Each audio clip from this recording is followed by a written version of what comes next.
Hello students, welcome to IIS online YouTube channel. जैसे कि आप सभी को पता है, हमने बीएससी फोर्थ सेम के सिलेबस का लेजर नाम का जो कुछ भी टॉपिक है वो स्टार्ट किया हुआ है, जो कि है wave and optics paper base.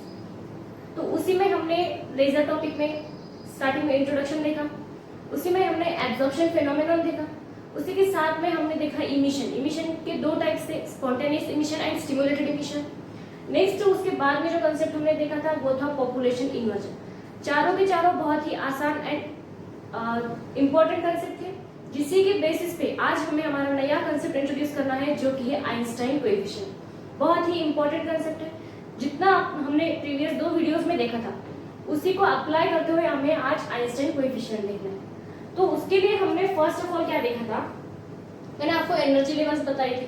ठीक है, हमने जितनी एब्जॉर्प्शन की, इमिशन की, स्पॉन्टेनियस एंड स्टिमुलेटेड इमिशन था एंड पॉपुलेशन इन्वर्जन था, उसी को हमने एक डायग्राम के थ्रू देखा था। एक ऐसा कुछ एनर्जी लेवल्स बनाए थे दो, जिसको एनर्जी लेवल्स को हमने डिनोट किया था E1 से, एंड सेकंड वन जो कुछ भी थी उसको हमने बोला था E2। फर्स्ट वन जो कि हमारी एनर्जी लेवल थी ग्राउंड स्टेट वाली, उसको हमने डिनोट किया था E1 से, एंड जो कुछ भी हमारे एक्साइटेड स्टेट की थी उसको हमने डिनोट किया था E2 से। ठीक है, इसमें जो कुछ भी नंबर ऑफ एटम्स थे, E1 एनर्जी लेवल में जो कुछ भी नंबर ऑफ एटम्स थे उसको हमने डिनोट किया था N1 से। ये बात हमने कल पॉपुलेशन इन्वर्जन की लास्ट हमारी जो कुछ भी वीडियो थी उसकी बेसिस पे हमने किया। ठीक है, पॉपुलेशन इन्वर्जन जब हमने डिस्कस किया था तब हमने ये पूरा होल कांसेप्ट उसमें डिस्कस किया हुआ था, एंड उसको डिनोट भी हमने N1 से किया था। अब E2 एनर्जी लेवल है, इसमें भी कुछ एटम्स प्रेजेंट है, तो इस एटम्स को हमने डिनोट किया था N2 से। ठीक है, ये तो हो गया हमारे energy levels and population inversion की बात। अब हमने पॉपुलेशन इन्वर्जन देखने के पहले हमने कुछ टर्म्स देखी, कुछ फेनोमेनन देखे थे, प्रोसेसेस थी। कौन सी थी? एक तो था हमारे पास एब्जॉर्प्शन फेनोमेनन था, हमारे पास था एब्जॉर्प्शन, एंड नेक्स्ट हमने देखे थे टू टाइप्स के इमिशंस। हमने क्या देखा था नेक्स्ट? हमने इमिशन देखे थे। इमिशन में दो टाइप्स के देखे थे, एक तो स्पॉन्टेनियस इमिशन देखा था एंड नेक्स्ट हमने देखा था स्टिमुलेटेड इमिशन देखा था। ये पूरा डिस्कस हमने प्रीवियस वीडियोस में किया हुआ है। ठीक है, तो जब हमने एब्जॉर्प्शन की बात की थी, कोई एक एटम है, उसमें हम पर्टिकुलर hν एनर्जी इंसिडेंट कर रहे हैं, तो एटम क्या करेगा, hν इतनी एनर्जी एब्जॉर्ब करके वो फोटोन क्या करेगा, एक्साइटेशन स्टेट में जाएगा। तो उसके लिए हमने क्या एब्जॉर्प्शन की पूरी डायग्राम बनाई थी, जिसमें हमने डिस्कस किया था एटम्स थे E1 एनर्जी लेवल से, उसमें हमने कुछ hν इतनी एनर्जी इंसिडेंट की थी, तब एटम्स एक्साइटेशन में गए थे एनर्जी एब्जॉर्ब करके। ठीक है, तो उसके लिए हमने जो कुछ भी थ्योरी देखी थी उसी का आज हम एक इक्वेशन देखते हैं, जिसको रेट ऑफ एब्जॉर्प्शन इक्वेशन कहा जाता है। उसको हम डिनोट करते हैं B12 rho V N1 से। इसमें हम प्रीवियस वीडियोस में जो कुछ भी थ्योरी डिस्कस की थी वो डिस्कस नहीं करेंगे, हम सिंपली इक्वेशंस लेके हमारा जो कुछ भी आगे का पोर्शन है उसको कंटिन्यू करेंगे। ठीक है, तो रेट ऑफ एब्जॉर्प्शन के लिए हमने B12, B क्या है, कोएफिशिएंट कांस्टेंट है, आइंस्टाइन कांस्टेंट है। ठीक है, 1 2 मतलब first energy level to second energy level. Rho V क्या है, रो V क्या है, रेडिएशन की डेंसिटी, जो कुछ भी हम इमिट कर रहे हैं उसमें रेडिएशन उसकी डेंसिटी, एंड N1 क्या है, number of atoms, population inversion को हमने डिनोट किया था N1 से। ठीक है, अब सेम स्पॉन्टेनियस इमिशन के लिए हमें क्या करना है, हमें देखना है स्पॉन्टेनियस इमिशन। तो स्पॉन्टेनियस इमिशन में क्या होता है, उसके लिए हमारे पास इक्वेशन क्या बनेगी, A21 N2, इस तरह की हमारे पास इक्वेशन बनेगी। किसके लिए, स्पॉन्टेनियस के लिए। A21 A क्या है, आइंस्टाइन कोएफिशिएंट। अगेन 2 to 1, 2 1 मतलब एनर्जी लेवल 2 to 1। इसमें हमने देखा था जब कोई भी एटम है एक्साइटेशन स्टेट में जाए, वहां पर वो कितना टाइम तक स्टेबल रहेगा, उसको आखिर में स्टेबल बनना है, तो वो एक्साइटेशन स्टेट में ज्यादा देर तक नहीं रहेगा, तो वापस क्या करेगा, कुछ एनर्जी रिमूव करेगा और बाद में कहाँ पे आएगा, ग्राउंड स्टेट में आएगा। तो उसके लिए हमारे पास इक्वेशन क्या बना था, rate of equation for spontaneous emission, उसके लिए हमारे पास आया A21 N2। इसी तरह से स्टिमुलेटेड इमिशन के लिए हमारे पास क्या आएगा इक्वेशन, B21 रो V N1, ये किसके लिए आएगा? स्टिमुलेटेड इमिशन के लिए। इसकी थ्योरी हमने ऑलरेडी डिस्कस की हुई है, अगर आपने वो वीडियो नहीं देखी अब तक तो आप पहले वो वीडियो देख लीजिएगा, ठीक है। तो हमने ये देखा स्टिमुलेटेड इमिशन, इसके लिए हमारे पास इक्वेशन आया था B21 रो V N, N1 आएगा number of atoms in first energy level. ये तो हमने इक्वेशंस देख ली। अब जैसे कि आपको पता है आपकी एग्जाम थ्योरेटिकल हो जाएगी, थ्योरी एग्जाम है आपकी, उसके लिए हमें क्या थ्योरी रिक्वायर्ड है, हम स्टेप बाय स्टेप वो थ्योरी साथ में देखते जाएंगे। अब हम हमारा फर्स्ट पॉइंट हम थ्योरी पेपर में क्या लिखेंगे? Let E1 and E2 be the energy levels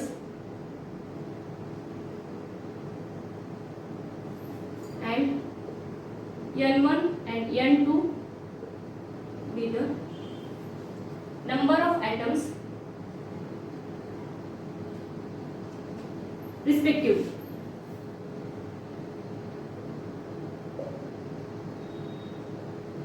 ये आपका फर्स्ट पॉइंट आएगा आपकी थ्योरी, ठीक है। सबसे पहले आपको ये डायग्राम बनानी है, बस यहाँ पे आपको एनर्जी नहीं दिखानी कितनी है।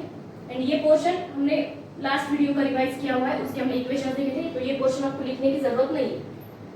फर्स्ट तो आपको आएगी आपकी डायग्राम, नेक्स्ट आपको उसमें आएगा एक सेंटेंस आपको ऐड करना है, late E1 and E2 be the energy levels and N1 and N2 be the number of atoms respectively। आ गया आपका फर्स्ट पॉइंट। जब हमने इमिशन की बात की थी, जब हमने इमिशन डिस्कस किया था, तब हमने बोला था, हमने एक बहुत ही इंपॉर्टेंट पॉइंट आपको बताया था, नंबर ऑफ ट्रांजिशन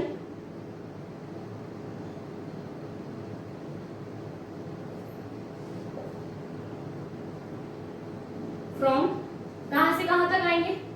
ट्रांजिशन किसमें हो रहा है? एनर्जी लेवल्स में हो रहा है। फर्स्ट एनर्जी लेवल हमारे पास है E1 and second energy level है E2। तो number of transition from energy level E2 to E1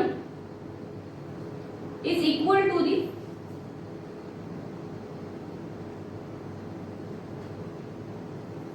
किससे इक्वल होगा?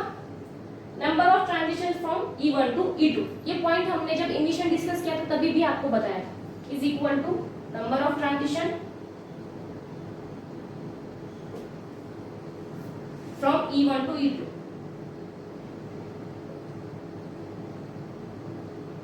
यह आ गया आपका नेक्स्ट पॉइंट, जो कि आपको आपकी थ्योरी एग्जाम में लिखना है। अब इसी के साथ में हमने एब्जॉर्प्शन फेनोमेनन जब डिस्कस किया था, एक ही वीडियो में हमने ये सारी बातें डिस्कस की थी, एब्जॉर्प्शन फेनोमेनन एंड इमिशन। तो उसी में हमने एक पॉइंट बोला था, number of atoms absorbed is equal to the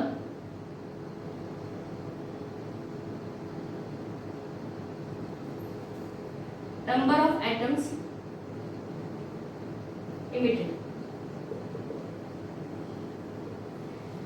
देखिए जब E1 को हमने एनर्जी दी है तो कितने नंबर ऑफ एटम्स एब्जॉर्ब हो रहे हैं? जितने ही उतने ही नंबर ऑफ एटम्स इमिट भी हो जाएंगे, ठीक है। ये बात हमने आपके साथ पहले भी डिस्कस की थी, बहुत ही इंपॉर्टेंट पॉइंट है जो कि आपके थ्योरी एग्जाम में आपको लिखना है। तो ये तो आ गया हमारा थर्ड पॉइंट। तो नेक्स्ट हमें क्या देखना है? जैसे कि हमें पता है आइंस्टाइन कोएफिशिएंट में हमें दो बातें बतानी है, एक तो एब्जॉर्प्शन का इक्वेशन, दूसरा इमिशन का। तो सबसे पहले हम एब्जॉर्प्शन की बात करते हैं। Number of absorption, number of absorption में नंबर ऑफ एब्जॉर्बिंग फोटोन।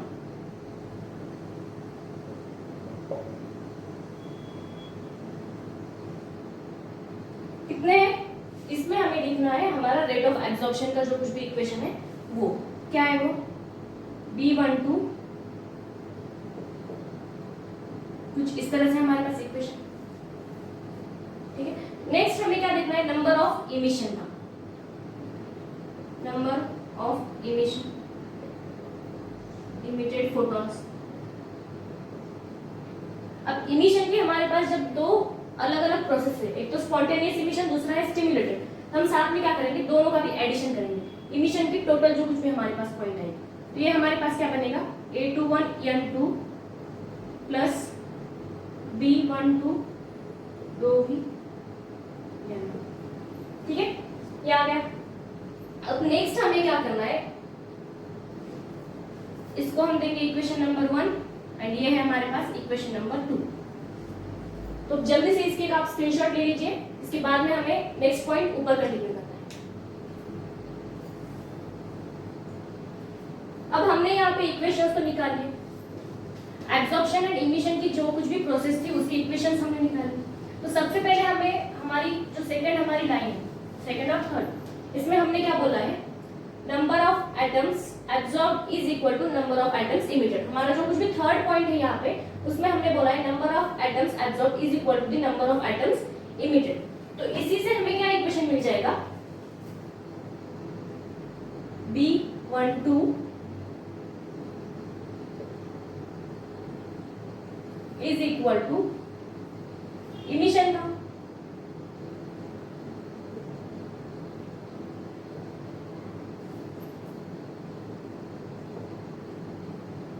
ये आ गया हमारे पास इक्वेशन। अब इसके बाद में आपका जो कुछ भी पोर्शन है वो मैथमेटिकल पोर्शन है, ठीक है। तो इसको हम आगे फर्दर सॉल्व करते जाएंगे, तब हमें क्या मिलेगा, नेक्स्ट जब हम इसको सॉल्व करेंगे हमें क्या मिलेगा,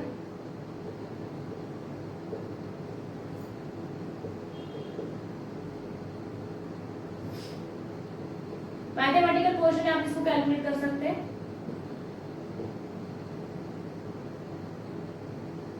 इसमें आपका N1 भी आएगा यहाँ पे, ठीक है। तो इसमें ऐसे हम लोग क्या कर सकते हैं, B12 ये टर्म हमारे पास कॉमन आ जाएगी, ठीक है।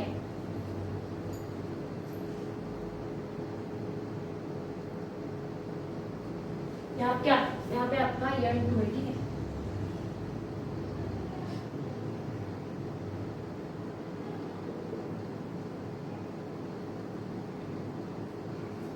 देखिए आपका यहाँ पे मैथमेटिकल जो कुछ भी पोर्शन है आपको बस कॉमन टर्म्स निकालनी है यहाँ से। तो हमारे पास क्या आएगा, B12 N1 minus B12 N2, इस तरह से आपके पास एक टर्म आ जाएगी, आ गया, ये तो आ गया हमारे पास दो V की वैल्यू। तब हम इसको फर्दर कैसे सॉल्व करेंगे आगे,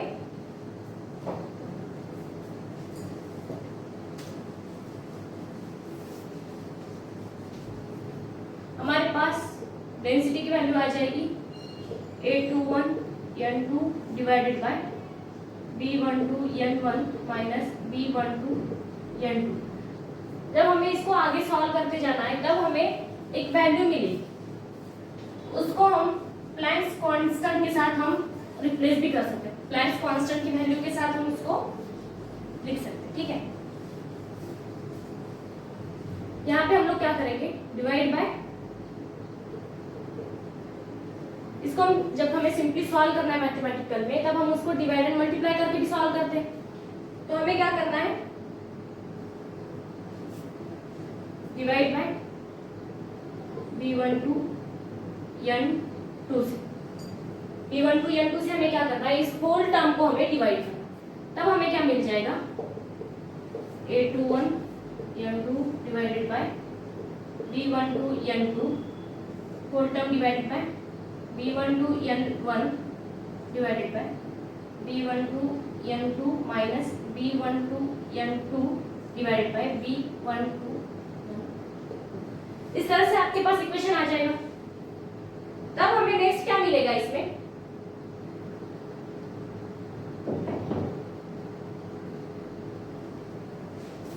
आपका यहाँ पे B21 से आपको डिवाइड करना है, ठीक है, B21 से।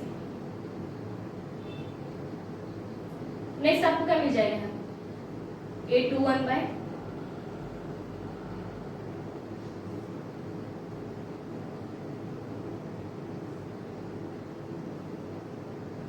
तो यहाँ पे आपको N1 बाय N2 मिल जाएगा सिंपली। क्या आएगा आपके पास 1 आएगा।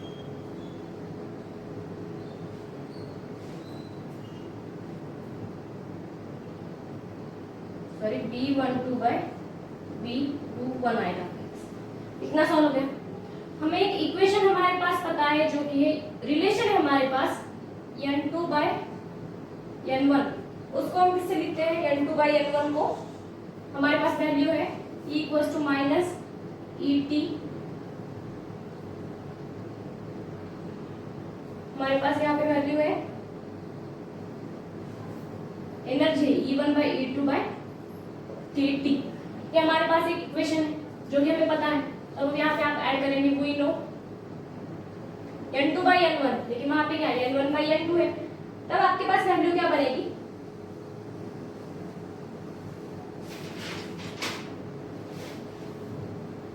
आपका ये नेक्स्ट टर्म क्या बनेगा फिर होल टर्म डिवाइड कर न्यूमरेटर में जाएगा E2 minus E1 divide by KT, साथ ही में आपका है minus B12 divide by B21।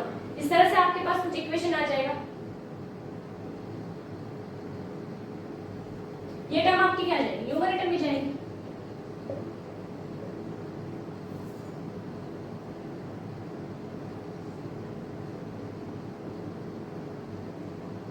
Simple calculation वाला पोर्शन है जो कि आपको कंप्लीट करना है।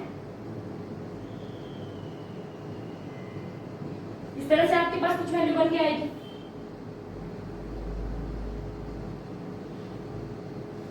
कि यहाँ पे हमारा एक वैल्यू B21 बाय B12, ठीक है B21 बाय B12, करेक्शन यहाँ पे B12 B21 बाय B12 हमारे इक्वेशन में एक यहाँ पे करेक्शन है, ठीक है। ये बात तो यहाँ पे तो इक्वेशन आ गया 2v का। अब हमें क्या करना है according to Planck's constant law हमें नेक्स्ट हमारी वैल्यू देखनी है। तो हम यहाँ तक इक्वेशन के साथ आ गए। तब हमें नेक्स्ट हमारे पास हमें क्या पता है E2 माइनस E1 क्या है हमारी एनर्जी से, तो एनर्जी को हम किससे डिनोट कर देते हैं एनर्जी हमारे पास होती है C बाय लैम्बडा की। C बाय लैम्बडा हमारे पास क्या होता है न्यू होता है, ठीक है, फ्रीक्वेंसी होती है हमारे पास। तब हम सिंपली इसको क्या लिख सकते हैं इस इक्वेशन को हम फर्दर लिख सकते हैं A21 divided by B12 e raise to hf by kT minus B21 divided by B12। जब हमें थर्मल इक्विलिब्रियम को मेंटेन करना है तब क्या होता है इलेक्ट्रोमैग्नेटिक रेडिएशंस भी इमिट होते हैं साथ। हमें according to Planck's constant value पता है डो v की क्या आती है वो 8 pi h v cube mu cube divided by c cube in bracket sorry out of bracket आपके पास रहेगा 1 upon e raise to minus hf by kt minus 1। तो ये जो कुछ भी हमारा इक्वेशन है इसको हम कंपेयर करेंगे प्लैंक्स कांस्टेंट की इक्वेशन के साथ, तब हमें वैल्यू क्या मिल जाएगी। हमें जो कुछ भी टर्म है A21 बाय B21 इसकी वैल्यू हमें क्या मिल जाएगी इसके साथ में कंपेयर करने के बाद इतनी कुछ वैल्यू हमें मिल जाएगी जो कि है 8 pi h v cube by c cube, ठीक है। एंड नेक्स्ट जो कुछ भी हमारा रिमेनिंग टर्म है उसकी वैल्यू हमें मिल जाएगी, कंप्लीट वैल्यू हमें मिलेगी 1 मिलेगी, ठीक है। सिंपली हमने जो इस इक्वेशन में A21 B21 B12 ये जो कुछ भी हमने वैल्यूज कांस्टेंट्स फाइंड किए थे यही हमारे सिंपल आइंस्टाइन कोएफिशिएंट्स, ठीक है। तो इस वीडियो में हमने प्रीवियस वीडियोस पे डिपेंड जो कुछ भी वैल्यूज थी जो कुछ भी इक्वेशंस थे उसी को हमने रीअरेंज करके मैथमेटिकल प्रोसेस से सॉल्व करते हुए आगे हमने क्या किया A21 B12 एंड B21 को आइंस्टाइन कोएफिशिएंट कहा जाता है इतनी वैल्यू हमने प्रूव की। साथ ही में हमें इस वीडियो में इस कंसेप्ट में हमें एक नया पॉइंट भी हमें यहाँ पे इंट्रोड्यूस कराना पड़ा था जो कि है प्लैंक्स कांस्टेंट वैल्यू, ठीक है। अगर आपको ये वीडियो अच्छी लगती है आपके लिए हेल्पफुल बनती है तो आपके फ्रेंड्स के साथ भी शेयर करिए, लाइक करिए वीडियो को, चैनल को सब्सक्राइब करिए and thanks for watching this video. Thank you so much.